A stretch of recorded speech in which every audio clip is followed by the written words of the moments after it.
Chapter 3 Lesson 2 Why Teach Financial Literacy? In 1990, my best friend Mike took over his father's empire and is, in fact, doing a better job than his dad did. We see each other once or twice a year on the golf course. He and his wife are wealthier than you could imagine. Rich Dad's empire is in great hands, and Mike is now grooming his son to take his place, as his dad had groomed us. In 1994, I retired at the age of 47, and my wife, Kim, was 37. Retirement does not mean not working. To my wife and me, it means that barring unforeseen cataclysmic changes, we can work or not work, and our wealth grows automatically, staying way ahead of inflation. I guess it means freedom. The assets are large enough to grow by themselves. It's like planting a tree. You water it for years and then one day it doesn't need you anymore. Its roots have gone down deep enough. Then the tree provides shade for your enjoyment. Mike chose to run the empire and I chose to retire. Whenever I speak to groups of people, they often ask what I would recommend or what could they do. How do they get started? Is there a good book I would recommend? What should they do to prepare their children? What is the secret to success? How do I make millions? I am always reminded of this article I was once given. It goes as follows. The richest businessmen in 1923. A group of our greatest leaders and richest businessmen held a meeting at the Edgewater Beach Hotel in Chicago. Among them were Charles Schwab, head of the largest independent steel company, Samuel Instill, president of the world's largest utility, Howard Hopson, head of the largest gas company, Ivar Kreuger, president of the International Match Co., one of the world's largest companies at that time, Leon Fraser, president of the Bank of International Settlements, Richard Whitney, president of the New York Stock Exchange, Arthur Cotton and Jesse Livermore, two of the biggest stock speculators, and Albert Fall, a member of President Harding's cabinet. 25 years later, 9 of them, those listed above, ended as follows. Schwab died penniless after living for 5 years on borrowed money. Instill died broke living in a foreign land. Kreuger and Cotton also died broke. Hopson went insane. Whitney and Albert Fall were just released from prison. Fraser and Livermore committed suicide. I doubt if anyone can say what really happened to these men. If you look at the date, 1923, it was just before the 1929 market crash and the Great Depression, which I suspect had a great impact on these men and their lives. The point is this. Today we live in times of greater and faster change than these men did. I suspect there will be many booms and busts in the next 25 years that will parallel the ups and downs these men faced. I am concerned that too many people are focused too much on money and not their greatest wealth, which is their education. If people are prepared to be flexible, keep an open mind and learn, they will grow richer and richer through the changes. If they think money will solve problems, I am afraid those people will have a rough ride. Intelligence solves problems and produces money. Money without financial intelligence is money soon gone. Most people fail to realize that in life, it's not how much money you make, it's how much money you keep. We have all heard stories of lottery winners who are poor, then suddenly rich, then poor again. They win millions and are soon back to where they started. Or stories of professional athletes who at the age of 24 are earning millions of dollars a year and are sleeping under a bridge by age 34. In the paper this morning, as I write this, there is a story of a young basketball player who a year ago had millions. Today he claims his friends, attorney and accountant, took his money, and now he works at a car wash for minimum wage. He is only 29. He was fired from the car wash because he refused to take off his championship ring as he was wiping off the cars, so his story made the newspaper. He is appealing his termination, claiming hardship and discrimination, and that the ring is all he has left. He claims that if you take that away, he'll crumble. In 1997, I know so many people who are becoming instant millionaires. It's the roaring 20s one more time. And while I am glad people have been getting richer and richer, I only caution that in the long run, it's not how much you make, it's how much you keep, and how many generations you keep it. So when people ask, where do I get started? Or tell me how to get rich quick? They often are greatly disappointed with my answer. I simply say to them what my rich dad said back to me when I was a little kid. If you want to be rich, you need to be financially literate. That idea was drummed into my head every time we were together. As I said, my educated dad stressed the importance of reading books, while my rich dad stressed the need to master financial literacy. If you are going to build the Empire State Building, the first thing you need to do is dig a deep hole and pour a strong foundation. If you are going to build a home in the suburbs, all you need to do is pour a 6-inch slab of concrete. Most people, in their drive to get rich, are trying to build an Empire State Building on a 6-inch slab. Our school system, having been created in the agrarian age, still believes in homes with no foundation. Dirt floors are still the rage, so kids graduate from school with virtually no financial foundation. One day, sleepless and deep in debt in suburbia, living the American dream, they decide that the answer to their financial problems is to find a way to get rich quick. Construction on the skyscraper begins. It goes up quickly, and soon, instead of the Empire State Building, we have the Leaning Tower of suburbia. The sleepless nights return. As for Mike and me in our adult years, both of our choices were possible because we were taught to pour a strong financial foundation when we were just kids. Now, accounting is possibly the most boring subject in the world. It also could be the most confusing.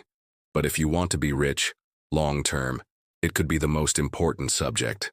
The question is, how do you take a boring and confusing subject and teach it to kids? The answer is, make it simple. Teach it first in pictures. My rich dad poured a strong financial foundation for Mike and me. Since we were just kids, he created a simple way to teach us. For years, he only drew pictures and used words. Mike and I understood the simple drawings, the jargon, the movement of money. And then in later years, Rich Dad began adding numbers. Today, Mike has gone on to master much more complex and sophisticated accounting analysis because he has had to. He has a billion-dollar empire to run. I am not as sophisticated because my empire is smaller, yet we come from the same simple foundation. In the following pages, I offer to you the same simple line drawings Mike's dad created for us. Though simple, those drawings helped guide two little boys in building great sums of wealth on a solid and deep foundation. Rule 1. You must know the difference between an asset and a liability, and buy assets. If you want to be rich, this is all you need to know. It is rule number 1. It is the only rule. This may sound absurdly simple, but most people have no idea how profound this rule is. Most people struggle financially because they do not know the difference between an asset and a liability. Rich people acquire assets. The poor and middle class acquire liabilities, but they think they are assets. When Rich Dad explained this to Mike and me, we thought he was kidding. Here we were, nearly teenagers and waiting for the secret to getting rich, and this was his answer. It was so simple that we had to stop for a long time to think about it. "What is an asset?" asked Mike. "Don't worry right now," said Rich Dad. "Just let the idea sink in. If you can comprehend the simplicity, your life will have a plan and be financially easy. It is simple. That is why the idea is missed." "You mean all we need to know is what an asset is, acquire them, and we'll be rich?" I asked. Rich Dad nodded his head. "It's that simple." "If it's that simple, how come everyone is not rich?" I asked. Rich Dad smiled. "Because people do not know the difference between an asset and a liability." I remember asking, how could adults be so silly? If it is that simple, if it is that important, why would everyone not want to find out? It took our Rich Dad only a few minutes to explain what assets and liabilities were. As an adult, I have difficulty explaining it to other adults. Why? Because adults are smarter.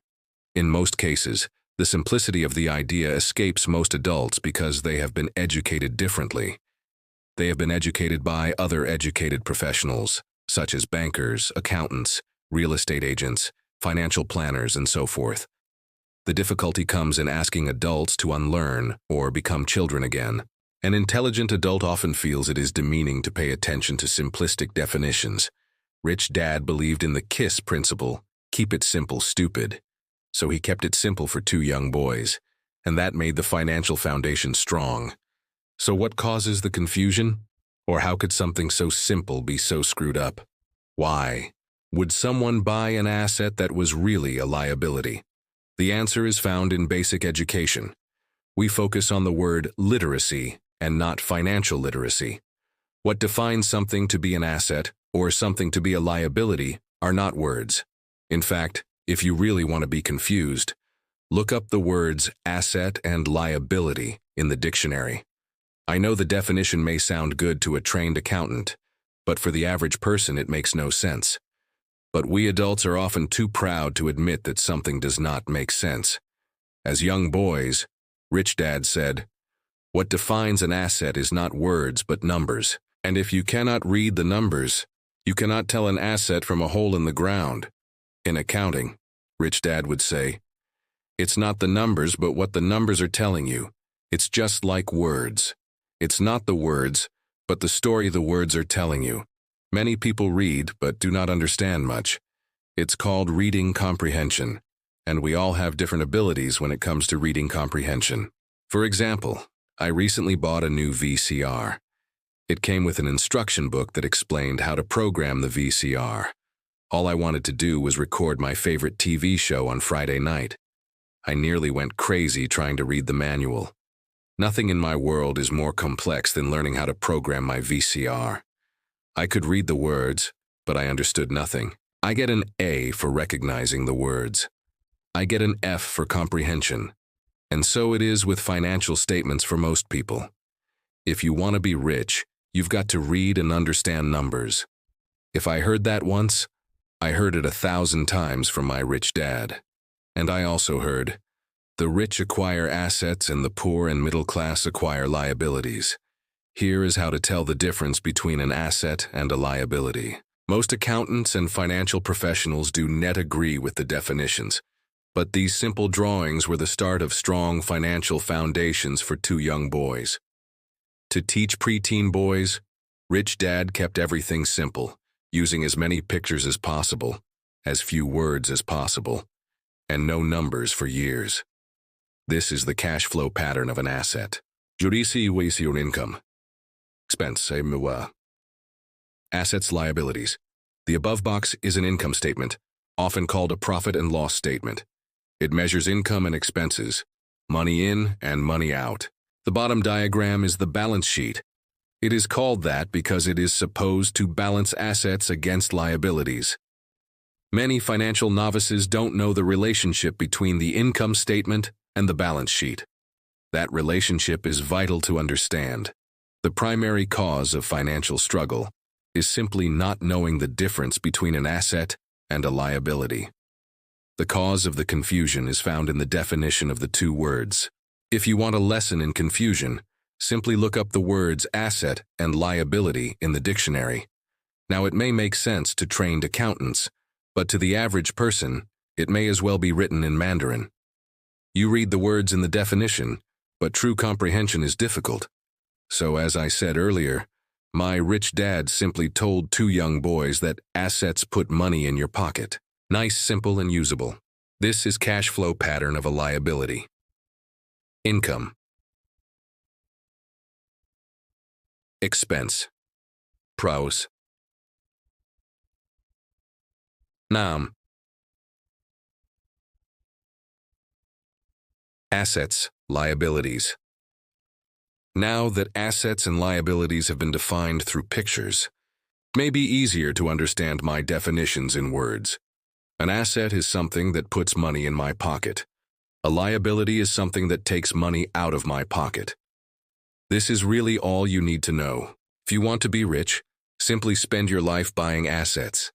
If you want to be poor or middle class, spend your life buying liabilities. It's not knowing the difference that causes most of the financial struggle in the real world. Illiteracy, both in words and numbers, is the foundation of financial struggle. If people are having difficulties financially, there is something that they cannot read, either in numbers or words. Something is misunderstood. The rich are rich because they are more literate in different areas than people who struggle financially. So if you want to be rich and maintain your wealth, It's important to be financially literate, in words as well as numbers. The arrows in the diagrams represent the flow of cash, or cash flow. Numbers alone really mean little, just as words alone mean little. It's the story that counts. In financial reporting, reading numbers is looking for the plot, the story of where the cash is flowing. In 80% of most families, the financial story is a story of working hard in an effort to get ahead. Not because they don't make money, but because they spend their lives buying liabilities instead of assets. For instance, this is the cash flow pattern of a poor person or a young person still at home. Job, provides income. Expenses, taxes, food, rent, clothes. Fund, transportation. Asset, none. Liability, none. This is the cash flow pattern of a person in the middle class. Job, provides income. Expenses, taxes, food, mortgage, clothes. Fund, transportation. Asset, none. Liability, mortgage, consumer loans, credit cards. This is the cash flow pattern of a wealthy person. Assets, stocks, bonds, notes, real estate, intellectual property. Income, dividends, interest, rental income, royalties. Liabilities, none. All of these diagrams were obviously oversimplified. Everyone has living expenses, the need for food, shelter, and clothing. The diagrams show the flow of cash through a poor, middle class, or wealthy person's life. It is the cash flow that tells the story. It is the story of how a person handles their money, what they do after they get the money in their hand. The reason I started with the story of the richest men in America is to illustrate the flaw in the thinking of so many people. The flaw is that money will solve all problems. That is why I cringe whenever hear people ask me how to get rich quicker. Or where do they start? I often hear, I'm in debt so I need make more money. But more money will often not solve the problem. In fact, it may actually accelerate the problem. Money often makes obvious our tragic human flaws. Money often puts a spotlight on what we do not know. That is why, all too often, a person who comes into a sudden windfall of cash, let's say an inheritance, a pay raise, or lottery winnings, soon returns to the same financial mess, if not worse than the mess they were in before they received the money. Money only accentuates the cash flow pattern running in your head. If your pattern is to spend everything you get, most likely an increase in cash will just result in an increase in spending. Thus, the saying, "A fool and his money is one big party." I have said many times that we go to school to gain scholastic skills and professional skills, both important. We learn to make money with our professional skills. In the 1960s, when I was in high school, if someone did well in school academically, almost immediately people assumed this bright student would go on to be a medical doctor. Often no one asked the child if they wanted to be a doctor. It was assumed. It was the profession with the promise of the greatest financial reward. Today, doctors are facing financial challenges I would not wish on my worst enemy. Insurance companies taking control of the business, managed healthcare, government intervention, and malpractice suits, to name a few. Today, kids want to be basketball stars, golfers like Tiger Woods, computer nerds, movie star, rock stars, beauty queens, or traders on Wall Street, simply because that is where the fame, money, and prestige is. That is the reason it is so hard to motivate kids in school today. They know that professional success is no longer solely linked to academic success, as it once was. Because students leave school without financial skills, millions of educated people pursue their profession successfully, but later find themselves struggling financially. They work harder, but don't get ahead. What is missing from their education is not how to make money, but how to spend money. What to do after you make it. It's called financial aptitude. What you do with the money once you make it, how to keep people from taking it from you, how long you keep it, and how hard that money works for you. Most people cannot tell why they struggle financially because they don't understand cash flow. A person can be highly educated, professionally successful, and financially illiterate. These people often work harder than they need to because they learned how to work hard, but not how to have their money work for them. The story of Bao, the quest for a financial dream, turns into a financial nightmare. The moving picture show of hardworking people has a set pattern. Recently married, the happy, highly educated young couple move in together in one of their cramped rented apartments. Immediately, they realize that they are saving money because two can live as cheaply as one. The problem is, the apartment is cramped. They decide to save money to buy their dream home so they can have kids. They now have two incomes, and they begin to focus on their careers. Their incomes begin to increase. As their incomes go up, their expenses go up as well. The number one expense for most people is taxes. Many people think it's income tax, but for most Americans their highest tax is Social Security. As an employee, it appears as if the Social Security tax combined with the Medicare tax rate is roughly 7.5%, but it's really 15% since the employer must match the Social Security amount. In essence, it is money the employer cannot pay you. On top of that, you still have to pay income tax on the amount deducted from your wages for Social Security tax. Income you never receive because it went directly to Social Security through withholding. Then, their liabilities go up. This is best demonstrated by going back to the young couple. As a result of their incomes going up, they decide to go out and buy the house of their dreams. Once in their house, they have a new tax, called property tax. Then, they buy a new car, new furniture, and new appliances to match their new house. All of a sudden, they wake up and their liabilities column is full of mortgage debt and credit card debt. They're now trapped in the rat race. A child comes along. They work harder. The process repeats itself. More money and higher taxes, also called bracket creep. A credit card comes in the mail. They use it. It maxes out.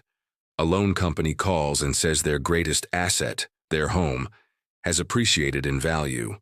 The company offers a bill consolidation loan because their credit is so good and tells them the intelligent thing to do is clear off the high-interest consumer debt by paying off their credit card. And besides, interest on their home is a tax deduction. They go for it and pay off those high-interest credit cards. They breathe a sigh of relief. Their credit cards are paid off. They've now folded their consumer debt into their home mortgage. Their payments go down because they extend their debt over 30 years. It is the smart thing to do. Their neighbor calls to invite them to go shopping. The Memorial Day sale is on. A chance to save some money. They say to themselves, I won't buy anything. I'll just go look. But just in case they find something, they tuck that clean credit card inside their wallet. I run into this young couple all the time. Their names change, but their financial dilemma is the same. They come to one of my talks to hear what I have to say. They ask me, can you tell us how to make more money? Their spending habits have caused them to seek more income. They don't even know that the trouble is really how they choose to spend the money they do have, and that is the real cause of their financial struggle. It is caused by financial illiteracy and not understanding the difference between an asset and a liability. More money seldom solves someone's money problems. Intelligence solves problems. There is a saying a friend of mine says over and over to people in debt. If you find you have dug yourself into a hole, stop digging. As a child, my dad often told us that the Japanese were aware of three powers: the power of the sword, the jewel, and the mirror. The sword symbolizes the power of weapons. America has spent trillions of dollars on weapons and, because of this, is the supreme military presence in the world. The jewel symbolizes the power of money. There is some degree of truth to the saying, remember the golden rule. He who has the gold makes the rules. The mirror symbolizes the power of self-knowledge. This self-knowledge, according to Japanese legend, was the most treasured of the three. The poor and middle class often allow the power of money to control them. By simply getting up and working harder, failing to ask themselves if what they do makes sense, they shoot themselves in the foot as they leave for work every morning. By not fully understanding Nioni, the vast majority of people allow the awesome power of money to control them. The power of money is used against them. If they used the power of the mirror, they would have asked themselves, does this make sense? All too often, instead of trusting their inner wisdom, that genius inside of them, most people go along with the crowd. They do things because everybody else does it. They conform rather than question. Often, they mindlessly repeat what they have been told. Ideas such as diversify or your home is an asset. Your home is your biggest investment. You get a tax break for going into greater debt. Get a safe job. Don't make mistakes. Don't take risks. It is said that the fear of public speaking is a fear greater than death for most people. According to psychiatrists, the fear of public speaking is caused by the fear of ostracism, the fear of standing out, the fear of criticism, the fear of ridicule, the fear of being an outcast. The fear of being different prevents most people from seeking new ways to solve their problems. That is why my educated dad said the Japanese valued the power of the mirror the most. For it is only when we as humans look into the mirror do we find truth. And the main reason that most people say play it safe, one, is out of fear. That goes for anything, be it sports, relationships, career, money. It is that same fear, the fear of ostracism, that causes people to conform and not question commonly accepted opinions or popular trends. Your home is an asset. Get a bill consolidation loan and get out of debt. Work harder. It's a promotion. Someday I'll be a vice president. Save money. When? Get a raise? I'll buy us a bigger house. Mutual funds are safe. Tickle Me Elmo dolls are out of stock.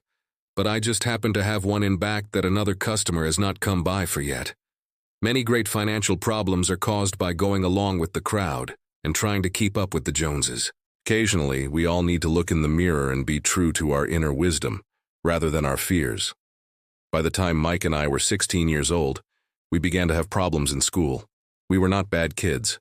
We just began to separate from the crowd. We worked for Mike's dad after school and on the weekends. Mike and I often spent hours after work just sitting at a table with his dad while he held meetings with his bankers, attorneys, accountants, brokers, investors, managers, and employees. Here was a man who had left school at the age of 13, now directing, instructing, ordering, and asking questions of educated people. They came at his beck and call, and cringed when he did not approve of them. Here was a man who had not gone along with the crowd.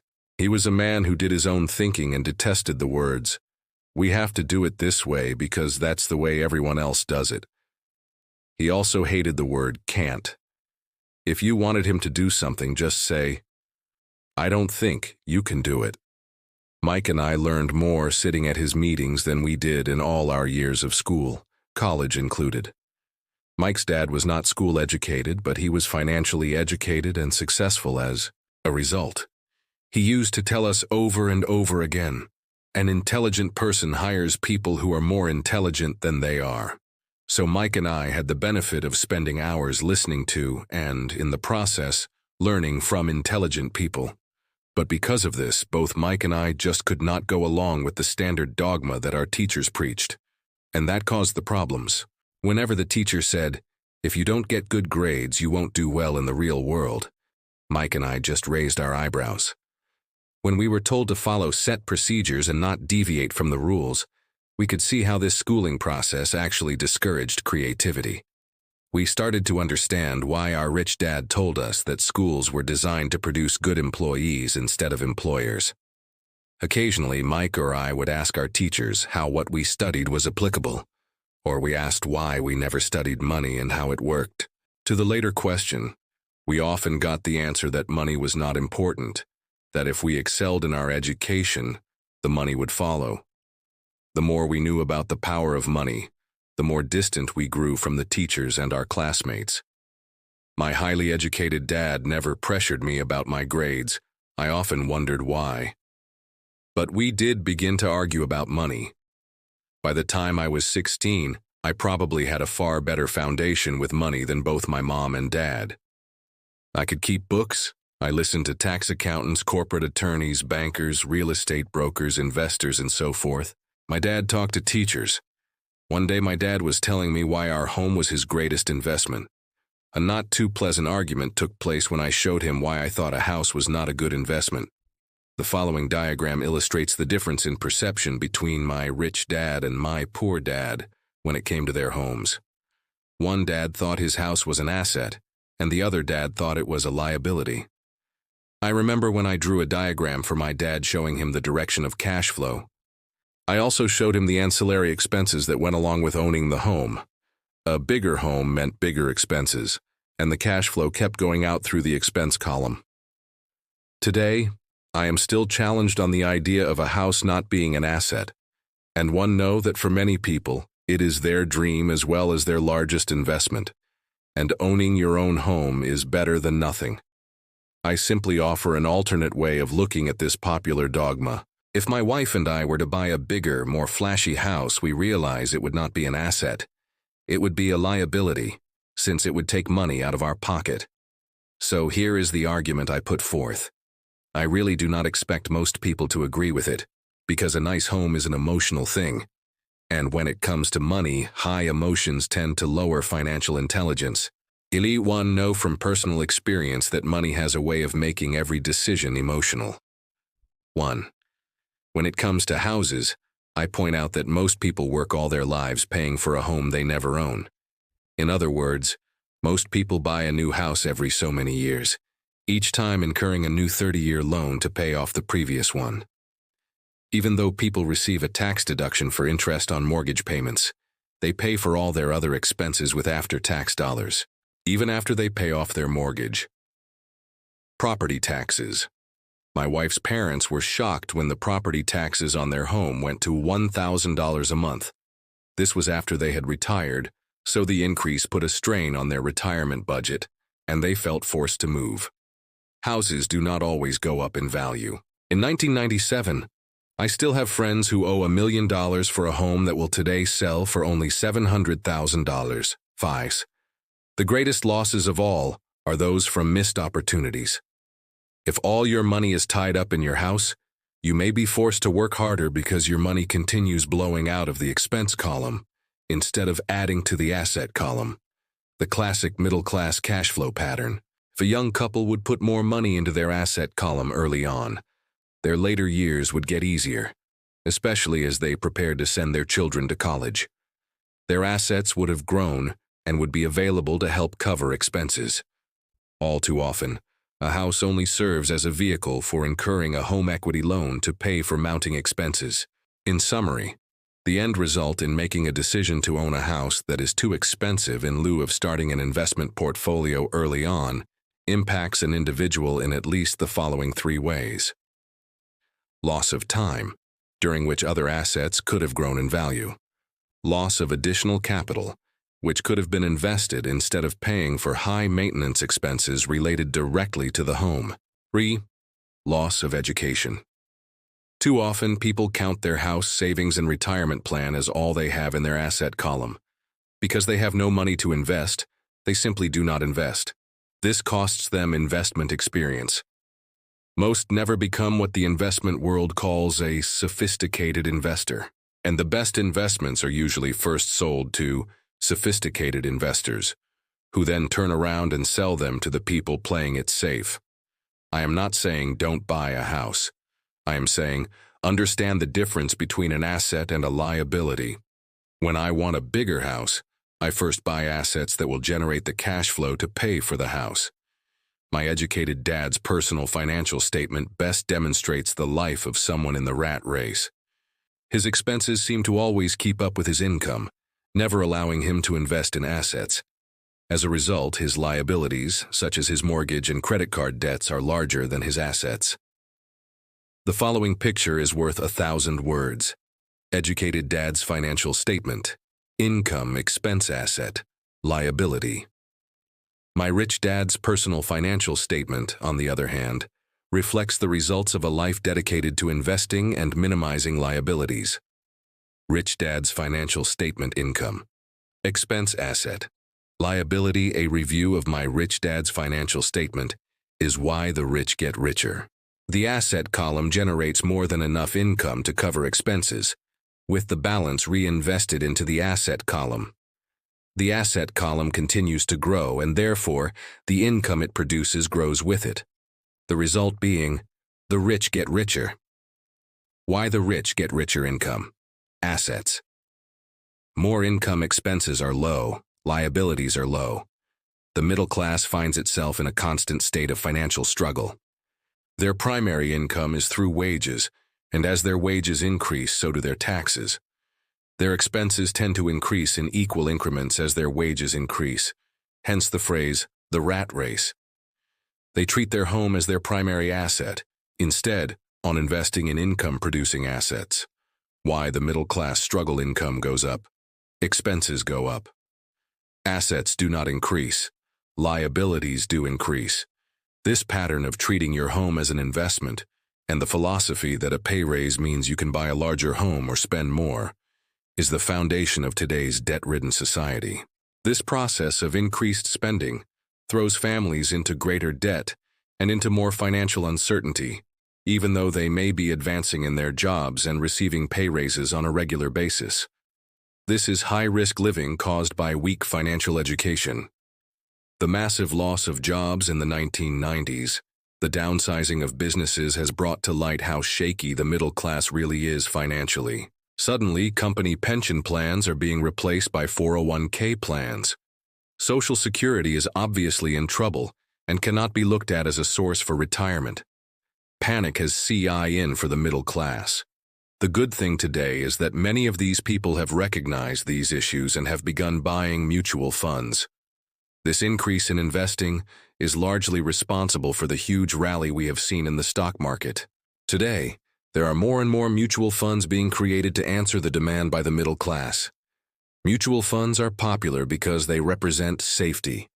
Average mutual fund buyers are too busy working to pay taxes and mortgages, save for their children's college, and pay off credit cards. They do not have time to study to learn how to invest, so they rely on the expertise of the manager of a mutual fund. Also, because the mutual fund includes many different types of investments, they feel their money is safer because it is diversified. This group of educated middle class subscribes to the diversified dogma put out by mutual fund brokers and financial planners. Play it safe. Avoid risk. The real tragedy is that the lack of early financial education is what creates the risk faced by average middle-class people. The reason they have to play it safe is because their financial positions are tenuous at best. Their balance sheets are not balanced. They are loaded with liabilities, with no real assets that generate income. Typically, their only source of income is their paycheck. Their livelihood becomes entirely dependent on their employer. So when genuine deals of a lifetime come along, those same people cannot take advantage of the opportunity. They must play it safe, simply because they are working so hard, are taxed to the max, and are loaded with debt. As I said at the start of this section, the most important rule is to know the difference between an asset and a liability. Once you understand the difference, concentrate your efforts on only buying income-generating assets. That's the best way to get started on a path to becoming rich. Keep doing that, and your asset column will grow. Focus on keeping liabilities and expenses down. This will make more money available to continue pouring into the asset column. Soon, the asset base will be so deep that you can afford to look at more speculative investments. Investments that may have returns of 100% to infinity. Investments that for $5,000 are soon turned into $1 million or more. Investments that the middle class calls too risky. The investment is not risky. It's the lack of simple financial intelligence, beginning with financial literacy, that causes the individual to be too risky. If you do what the masses do, you get the following picture. Income. Work for owner expense. Work for government asset. None. Liability. Work for bank as an employee who is also a homeowner. Your working efforts are generally as follows. You work for someone else. Most people working for a paycheck are making the owner or the shareholders richer. Your efforts and success will help provide for the owner's success in retirement. You work for the government. The government takes its share from your paycheck before you even see it. By working harder, you simply increase the amount of taxes taken by the government. Most people work from January to May just for the government. You work for the bank. After taxes, your next largest expense is usually your mortgage and credit card debt. The problem with simply working harder is that each of these three levels takes a greater share of your increased efforts. You need to learn how to have your increased efforts benefit you and your family directly. Once you have decided to concentrate on minding your own business, how do you set your goals? For most people, they must keep their profession and rely on their wages to fund their acquisition of assets. As their assets grow, how do they measure the extent of their success? When does someone realize that they are rich, that they have wealth? As well as having my own definitions for assets and liabilities, I also have my own definition for wealth. Actually, I borrowed it from a man named Buckminster Fuller. Some call him a quack, and others call him a living genius. Years ago, he got all the architects buzzing because he applied for a patent in 1961 for something called a geodesic dome. But in the application, Fuller also said something about wealth. It was pretty confusing at first, but after reading it for a while, it began to make some sense. Wealth is a person's ability to survive so many number of days forward. Or if I stopped working today, how long could I survive? Unlike net worth, the difference between your assets and liabilities, which is often filled with a person's expensive junk and opinions of what things are worth. This definition creates the possibility for developing a truly accurate measurement. I could now measure and really know where I was in terms of my goal to become financially independent. Although net worth often includes these non-cash producing assets, like stuff you bought that now sits in your garage, wealth measures how much money your money is making, and therefore, your financial survivability. Wealth is the measure of the cash flow from the asset column compared with the expense column. Let's use an example. Let's say I have cash flow from my asset column of SJ1000 a month, and I have monthly expenses of $52,000. What is my wealth? Let's go back to Buckminster Fuller's definition. Using his definition, how many days forward can I survive? And let's assume a 30-day month. By that definition, I have enough cash flow for half a month. When I have achieved $2,000 a month cash flow from my assets, then I will be wealthy. So I am not yet rich, but I am wealthy. I now have income generated from assets each month that fully cover my monthly expenses. If I want to increase my expenses, I first must increase my cash flow from assets to maintain this level of wealth. Take notice that it is at this point that I no longer am dependent on my wages. I have focused on and been successful in building an asset column that has made me financially independent. If I quit my job today, I would be able to cover my monthly expenses with the cash flow from my assets. My next goal would be to have the excess cash flow from my assets reinvested into the asset column. The more money that goes into my asset column, the more my asset column grows. The more my assets grow, the more my cash flow grows. And as long as I keep my expenses less than the cash flow from these assets, I will grow richer, with more and more income from sources other than my physical labor. As this reinvestment process continues, I am well on my way to being rich.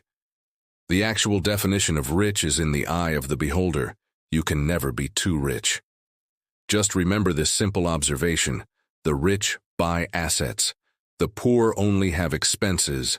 The middle class buys liabilities they think are assets. So how do I start minding my own business? What is the answer? Listen to the founder of McDonald's.